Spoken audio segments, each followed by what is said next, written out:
A new book may be a great addition to your holiday wish list.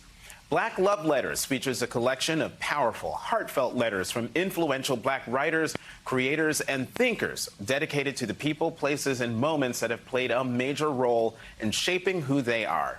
I recently had the opportunity to sit down with co-editors Natalie Johnson and Cole Brown to discuss the inspiration behind the project and the importance of amplifying Black love.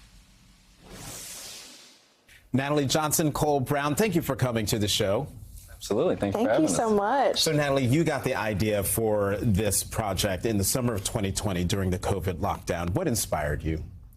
Well, this project, as you mentioned, started in the heat of 2020 when the world felt like it was on fire. And I wanted to create something that was both soft and powerfully affirming of Black life in a moment where everything else was telling us otherwise. So I had this idea for a collection of love letters to be written by Black writers and illustrated by me. And so I started asking Black writers I knew, and then I got Cole involved, my good friend who is a writer, and we had previously worked on his first book together. And the project started to grow from there. Well, one of those writers you reached out to was me, in the matter of full disclosure. You have a letter. Cole. John Legend, who published the book through his imprint, Get Lifted, has a letter in there. How did you decide whom to ask to write a letter? Cole. Yeah, I can go. I think that one of the great joys for me, at least, and I think for both of us about this project, was that we got to reach out to, we had a reason to reach out to, like, our heroes, so we reached out to our heroes in the media, but also, I'm a writer by trade and was able to reach out to some of, my favorite writers around today. So we intentionally went broad. So there are people, like you mentioned, John Legend, who are, have the biggest possible platform, but then also people that are lesser known that need a platform to stand on. And I think that one of the pleasures of this project was being able to go broad and intentionally trying to encapsulate the breadth of us as people. Mm-hmm. Also, I should point out that there are other MSNBCers who have letters. Joy Reid has a letter to her hair. Yes. Reverend Al has a really beautiful letter to his grandson, which is really, really powerful. Now, I want to come back to you because you mentioned that you did the illustrations, which are also beautiful. Here's the one that you did for my letter that is written to my Uncle McKinley. And for people who've watched the show, the very first show, they know who he is and the importance in my life. Where did you find not the inspiration, but how did you get to the emotion of the letter through the drawing?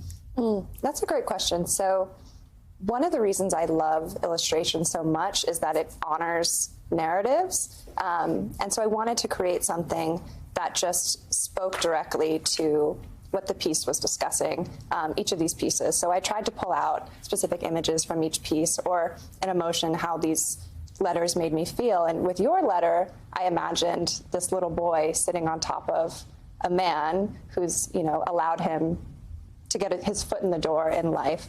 The idea of standing on someone's shoulders. And that really spoke to me. So I wanted to create an illustration that, evoked that. Mm-hmm.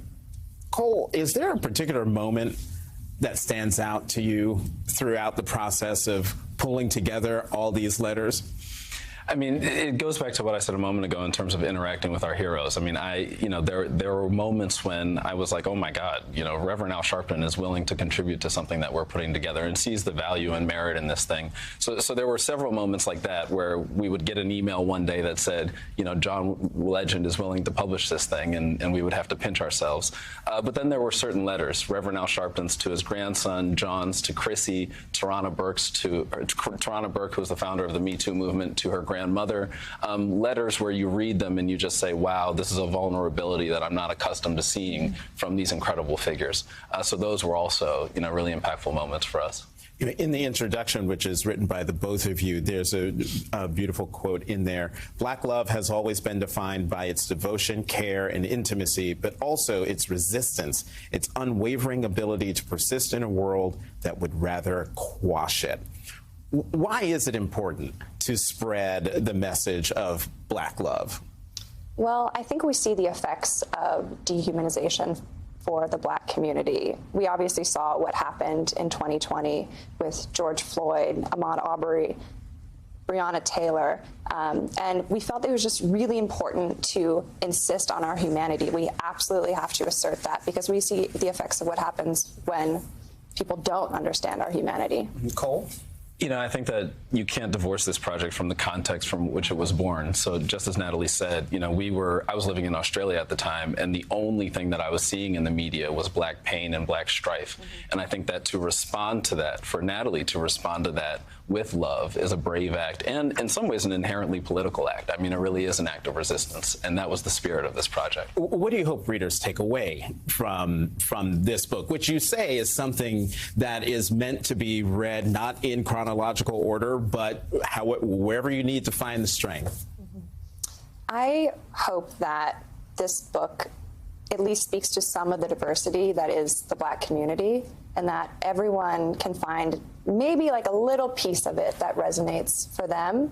And I also really hope, I think Cole and I both share this, that this book is interactive and that it encourages people to write their own love letters to somebody or write a love letter to themselves and just reflect on what Black love means in their life. Cole? You know, as we mentioned earlier, we were really intentional about capturing the broadest possible swath of us. So if people walk away from this project seeing that we are varied and that we love in many different ways, and love can mean many different things to many different people, it'll feel like a mission accomplished to me. All right, Cole Brown, Natalie Johnson, alum of the show. This is a fantastic homecoming. Thank you both very much for coming to the show, but also for the honor of being in this book, but also for the gift that you've given all of us for putting this book together.